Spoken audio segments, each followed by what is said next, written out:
Dear His Holy Father, Pope Leo XIV, my name is Janos Jalic, a historian and poet making their case to Pope Leo. My dearest Heavenly Father, your predecessor, Pope Francis and Jorge Mario Bergoglio, studied under my great-uncle Franz Jalic many decades ago. Later, Franz served under the future Pope in Argentina as the junta was beginning its reign of terror.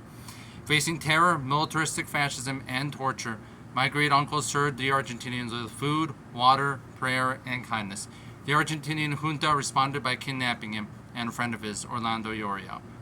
The regime tortured them for 5 months, drugged them, and dumped them unconscious near a small road, hoping for their deaths.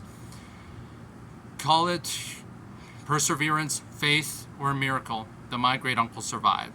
He would go on to fight a human rights case in the UN before forgiving his captors and Pope Francis. He went on to burn evidence against his captors and lived a quiet life in devotion to God, dying in 2021 of natural causes. When asked if he disapproved of Bergoglio becoming the Pope, he voiced no opposition. At the end of Francis's tenure, the Israeli occupation attacked Gaza relentlessly. According to the Lancet report, over 186,000 Palestinians have died thanks to Israeli attacks and famine. Nearly 270 journalists have been killed by the IOF in the past 21 months. As you know, your predecessor did not stand by. He placed Jesus on a kufiyah in the manger. He made calls to the Holy Family Catholic Church in Gaza almost every night, even when he was on his deathbed. Few can doubt his dedication to Gaza.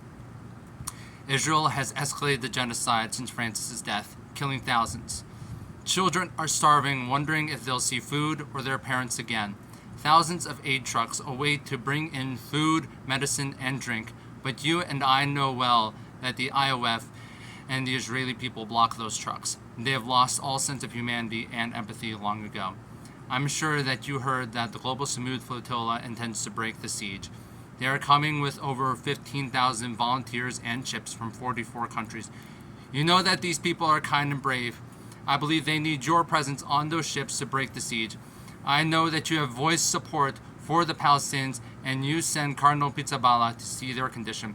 He and Patriarch Theophilus III saw the rubble and proclaimed that Christ is there, crucified and the wounded, buried under rubble, and yet present in every act of mercy, every candle in the darkness, every hand extended to the suffering. You and I know well what this would mean to Gaza and the whole of Palestine.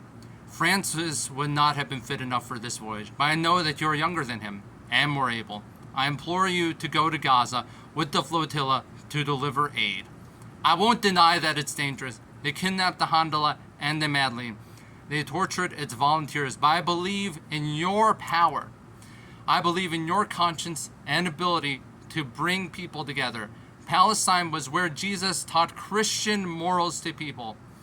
It is only fitting that you, as the embodiment of Christian morality, go to Gaza to feed its people. Perhaps Israel could learn something from your example. Please go to Gaza.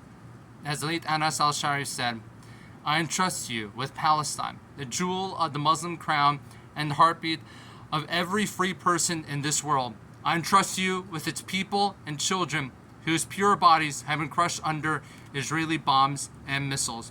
Do not let chains silence you or borders restrain you. Be bridges toward the liberation of the land and its people until the sun of dignity and freedom rises over our stolen homeland. Sincerely, Janos Jalic.